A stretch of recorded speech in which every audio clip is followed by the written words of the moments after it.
This is Ed from ExoticBlanks, once again welcoming you to a video that we're producing on a new product, faux stone. Many of you have turned true stone. We thought we'd try something a little different, call it false stone. So this is what we're going to try, and pay close attention because there's some interesting stuff in this video. First, we're going to start off with several different tools, one of which is going to be the roughing gouge. That's the first tool you'll see.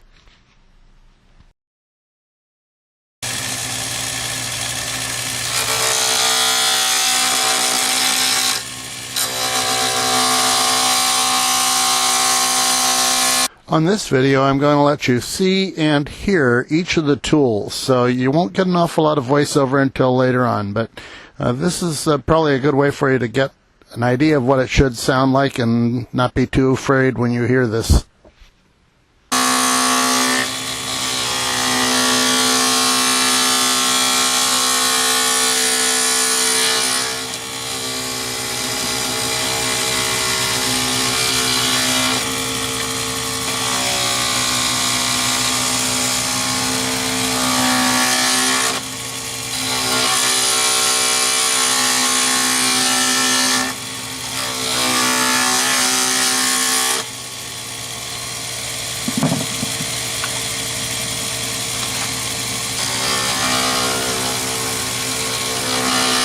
At this point, we're moving on to the Easy Wood carbide tool, which also makes a lot of noise, but you'll notice it's doing a lot more cutting. We're getting ribbons off on both of these tools, but take a look at how much more we're taking off with the carbide.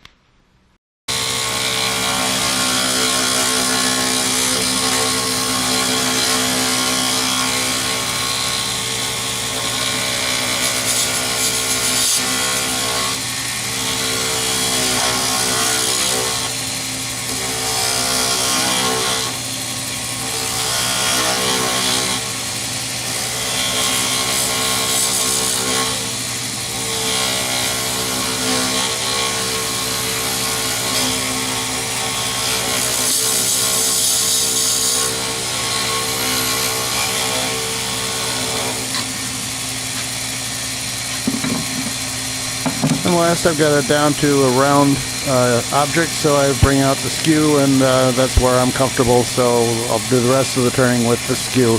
Again, you'll see that the noise is significantly reduced now that there are no corners.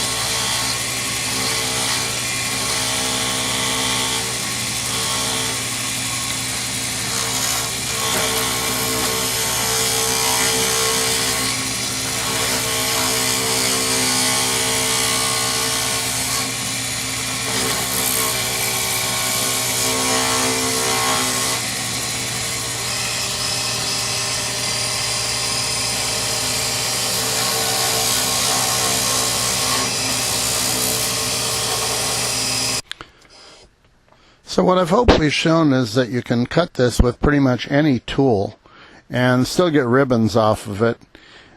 It is not a difficult material to cut. It is very dense. There's no doubt about that. It's not easy cutting.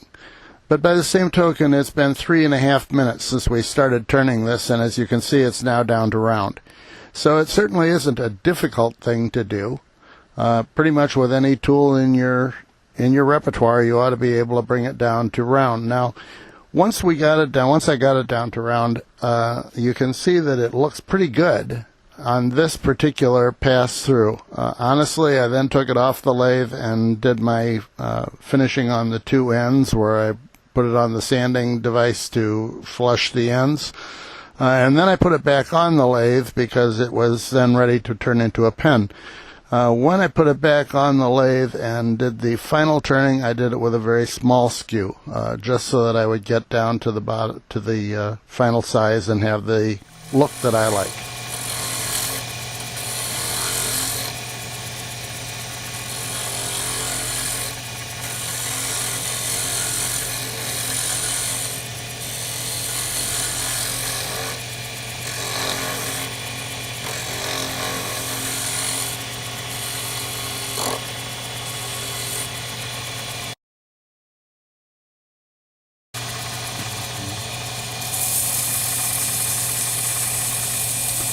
Now we move into the sanding and use 400 grit for about half a minute. The total amount of sanding that was done here was 1 minute. 400 grit and then 600 grit, and my expectation was that it was going to look just fine and dandy and everything would be finished. I've done a couple others before and they were just fine and dandy and everything was finished, but we have a surprise ending to this one.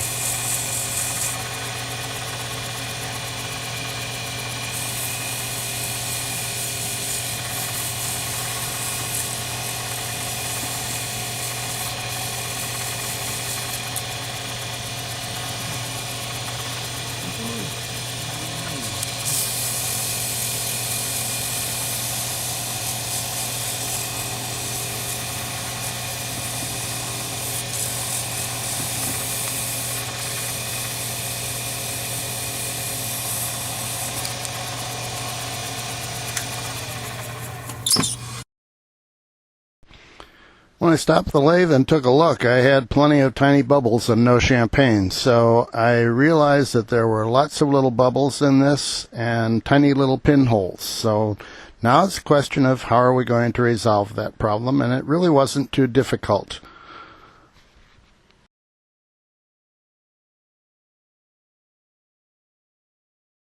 First, we know we have to get the dust out of the little tiny holes, and so the first thing I tried was acetone.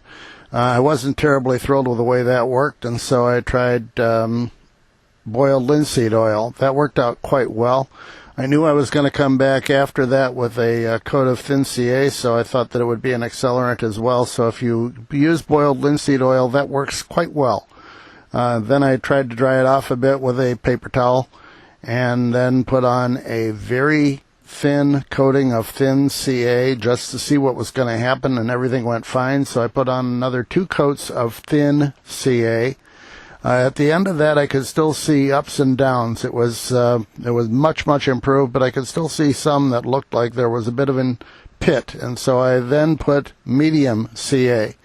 Again, 1 coat of that, and then let it dry for quite a little while, probably 4 or 5 minutes. I went upstairs, and then came back down and did another coat of medium CA.